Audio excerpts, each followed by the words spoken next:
दोस्तों, इसी प्रकार की मोटिवेशनल कहानियां सुनने के लिए हमारे और अच्छे कामों में अपना जीवन व्यतीत कर सकते हैं। अगर आप इस कहानी को शुरू से लेकर अंत तक पढ़ते हैं तो यहां पर बताई गई यह 4 आदत आपकी पूरी जिंदगी को बदल सकते हैं, जो कि है 1 दूसरों के मन को पढ़ना छोड़ दो, 2 यह सोचना कि असफल हो गए हो तो लोग हंसेंगे, 3 समय को काटना छोड़ दो, 4 यह सोचना छोड़ दो कि मुझसे बड़े बड़े लोग नहीं कर पाए तो मैं कैसे कर पाऊंगा। अगर आप इन 4 आदतों को अपने जीवन में अपना लेते हैं तो फिर आप अपने जीवन को एक खुशहाल जिंदगी में बदल देंगे और फिर आपका मन कभी भी बेचैन नहीं होगा, ना ही उदास रहेगी और ना ही बेफिजूल के कामों में व्यस्त रहेगा। यह 4 आदतें छोड़ दो, मन हमेशा शांत रहेगा। एक बार किसी राज्य का राजकुमार महात्मा बुद्ध के पास आता है और वह महात्मा बुद्ध से कहता है, आप हमेशा कहते रहते हैं कि ध्यान करो, लेकिन मेरे लिए ध्यान करना तो दूर की बात है। मैं कुछ समय के लिए अपनी आंखें बंद करके शांति से भी नहीं बैठ पाता हूँ। मेरा मन इतना बेचैन है कि यह हर समय कुछ ना कुछ सोचता रहता है। मैं जब भी ध्यान करने बैठता हूँ तो मेरे अंदर विचारों का तूफान आने लगता है। लोगों के बारे में सोचकर, अपने जीवन की बीती घटनाओं के बारे में और अपने भविष्य के बारे में, और ऐसी ही ना जाने कितने सारे अजीबो गरीब विचार लगातार मेरे मन में आते रहते हैं। मैं इन्हें रोकने की बहुत कोशिश करता हूं, लेकिन जब मैं इन्हें रोकने में असफल हो जाता हूं तो मैं ध्यान को तोड़कर बैठ जाता हूं। इतनी बातें कहने के बाद वह महात्मा बुद्ध की ओर देखता है और कहता है, बुद्ध, आप मेरी इस समस्या का कोई समाधान बताएं। बुद्ध ने कहा, मैं क्या समाधान बता सकता हूं? सोचो, तुम्हारा ही मन है, लेकिन यह तुम्हें कुछ देर तक आंख बंद करके बैठने भी नहीं देता है। कितना आजाद कर रखा है तुमने इसे। राजकुमार ने कहा, बुद्ध, मैंने बहुत सोचा, लेकिन मुझे अपनी इस समस्या का कोई समाधान समझ नहीं मिला, इसलिए मैं आपकी शरण में आया हूं। अब आप ही कोई रास्ता दिखाएं। बुद्ध ने कुछ देर तक राजकुमार के चेहरे की तरफ बड़े ध्यान से देखा और फिर कहा, ठीक है, तुम यह 4 आदतें छोड़ दो और फिर तुम्हारा मन लगने लगेगा। राजकुमार पूरे ध्यान लगाकर बुद्ध की बातें सुनने लगा। बुद्ध ने कहा, पहली आदत, दूसरों के मन को पढ़ना छोड़ दो।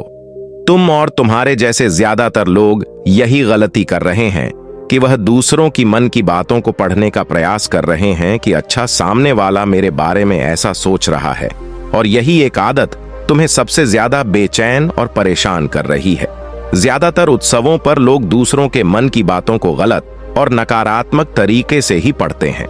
जैसे कि लोग अक्सर सोचते हैं कि दूसरे लोग उनकी तरक्की से जलते हैं, उसे नीचा दिखाना चाहते हैं, उसे पसंद नहीं करते, उसकी मदद नहीं करना चाहते, और ऐसी ही ना जाने कितनी सारी नकारात्मक बातें यह लोग दूसरों के प्रति अपने अंदर बैठा लेते हैं।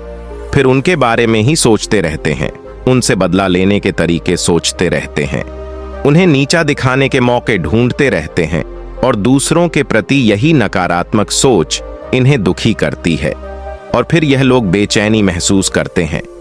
इसलिए दूसरे लोग क्या सोच रहे हैं इसका अनुमान लगाना बंद करो। दूसरे लोगों के विचारों को पढ़ने की कोशिश करना बंद करो। अगर पढ़ना ही है तो खुद के विचारों को पढ़ना शुरू करो कि तुम्हारे अंदर क्या चल रहा है। कहीं तुम नकारात्मक सोच, शिकायत या बुराई करने जैसी आदतों के शिकार तो नहीं हो रहे हो। बुद्ध ने कहा, दूसरी आदत यह सोचना कि असफल हो गए हो तो लोग हंसने दो। लोगों को असफलता पर हंसना तो लोगों का धर्म है, क्योंकि अगर तुम सफल हो जाते तो यही तो वह लोग हैं जो तुम्हारी तारीफ करते, तुम्हें सम्मान देते, तुम पर गर्व करते। अगर तुम अपनी सफल होने पर दूसरों से तारीफ की उम्मीद करते हो तो अपनी असफलता पर उनके हंसने से तुम्हें दुखी नहीं होना चाहिए। और समस्या ही यही है कि हम इंसान असफलता को बुरा मानते हैं, जबकि असफल होना सफल होने से भी ज्यादा जरूरी है, क्योंकि बिना असफल हुए सफल इंसान के अंदर घमंड और दूसरों को खुद से छोटा समझने की भावना पैदा करती है, जबकि असफलता हमें विनम्र रहना, धैर्य रखना और लगातार प्रयास करना सिखाती है। इसलिए असफलता को बुरा मत समझो, और अगर तुम्हारे काम में असफल होने की संभावना नहीं है तो इसका अर्थ है कि तुमने अपना लक्ष्य अपनी क्षमताओं से छोटा बनाया है। और अगर लोग तुम पर हंस नहीं रहे, तुम्हें ताने नहीं मार रहे हैं, तुम्हारी बुराई नहीं कर रहे हैं, तो तुम अंदर से मरे हुए हो। तुम अपने मानसिक सीमाओं से बाहर जाकर कुछ नया करने का प्रयास नहीं कर रहे हो, क्योंकि असफल भी वही होता है जो कुछ नया करने का प्रयास करता है। और एक बात हमेशा याद रखना, अगर तुम्हारे अंदर असफल होने का साहस नहीं है तो तुम कभी भी बड़ा लक्ष्य हासिल नहीं कर सकते जो तुम करना चाहते हो। इसलिए असफल होने और लोगों के हंसने से डरना बंद कर दो। बुद्ध ने आगे कहा, तीसरी आदत समय को काटना छोड़ दो। लोगों को लगता है कि वह समय को काट रहे हैं, लेकिन असल में समय हर बार उन्हें काट रहा है। लोगों के द्वारा समय को व्यर्थ के कामों में बर्बाद करने का केवल एक ही कारण है, और वह यह है कि उन्हें लगता है कि उनके पास बहुत समय है, जबकि सच्चाई यह नहीं है, क्योंकि उनसे पहले वाले लोगों को भी यही लगता था कि उनके पास बहुत समय है, लेकिन उन्हें पता नहीं चल पाया कि कब समय बीत गया और उनका बुलावा आ गया। और जब तक उन्हें अपनी गलती का एहसास हुआ, तब तक समय उनके हाथ से निकल चुका था। बस पश्चाताप रह गया था कि सारा जीवन व्यर्थ के कामों में बर्बाद कर दिया, और फिर वह चले गए। इस दुनिया से बिना खुद को जाने बिना इस जीवन की सच्चाई को समझें। इसलिए जब तक यह जीवन है, इसे अच्छे कामों में लगा, खुद को जानने में, दूसरों की मदद करने में, लोगों को सही राह दिखाने में, मानवता के कल्याण में।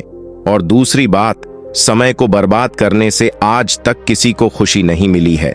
हालांकि समय काटने से तुम्हें क्षणिक खुशी तो महसूस हो सकती है, लेकिन जब तुम्हें होश आता है और तुम देखते हो कि कितना सारा समय बर्बाद किया जा चुका है, तब तुम्हें खुद पर क्रोध आता है और तुम पश्चाताप के भाव से भर जाते हो। और फिर यही पश्चाताप का भाव तुम्हारे अंदर तनाव पैदा करता है और तुम बेचैन हो जाते हो और लगातार अपनी उस गलती के बारे में सोचते रहते हो। फिर तुम्हारा किसी भी काम में मन नहीं लगता और तुम उदास रहने लगते हो, और यह चक्र लगातार चलता रहता है जिसकी शुरुआत हुई थी समय को काटने से। इसलिए समय को काटना बंद करो और वह करना शुरू करो जो जरूरी है।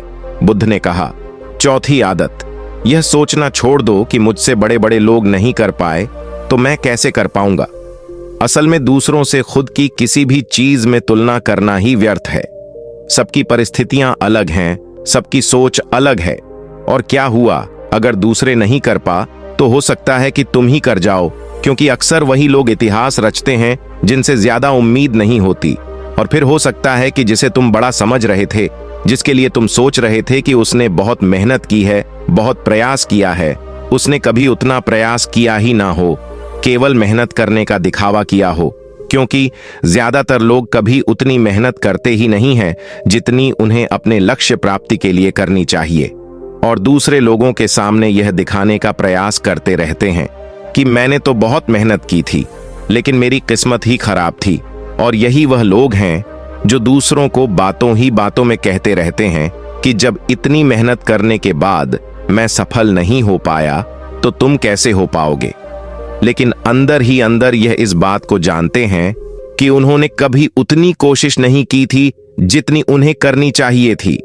यह बस दूसरों की नजरों में अपनी इज्जत बचाने के लिए और इस डर से कि कहीं दूसरा व्यक्ति इनसे आगे ना निकल जाए, यह अपने अधूरे प्रयास से घबराते रहते हैं और दूसरों को डराते रहते हैं कि जब मैं नहीं कर पाया तो तुम कैसे कर पाओगे। इसलिए किसी दूसरे असफल व्यक्ति को देखकर यह सोचना छोड़ दो कि तुम यह सफल हो जाओगे।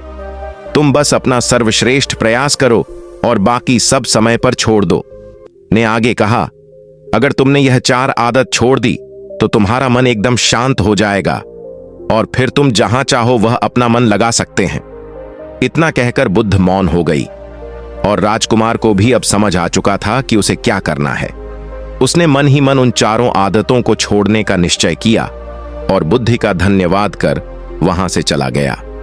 कहानी से क्या सीख मिली दोस्तों? इस कहानी से हमें यह शिक्षा मिलती है कि हमें यह नहीं सोचना चाहिए कि लोग मेरे बारे में क्या सोच रहे हैं। अगर मैं कोई काम करता हूं तो लोग उसे कम को लेकर हंसेंगे। इसके अलावा हमें अपना व्यर्थ इस समय बर्बाद नहीं करना चाहिए। इसके अलावा हमें कभी भी यह नहीं सोचना चाहिए कि अगर किसी व्यक्ति से कोई काम नहीं हो पाया है तो मैं उसे नहीं कर पाऊंगा। अगर दोस्तों आप मेहनत से किसी भी काम को करते हैं तो कोई भी काम छोटा या बड़ा नहीं होता और एक ना एक दिन सफलता अवश्य मिलती है।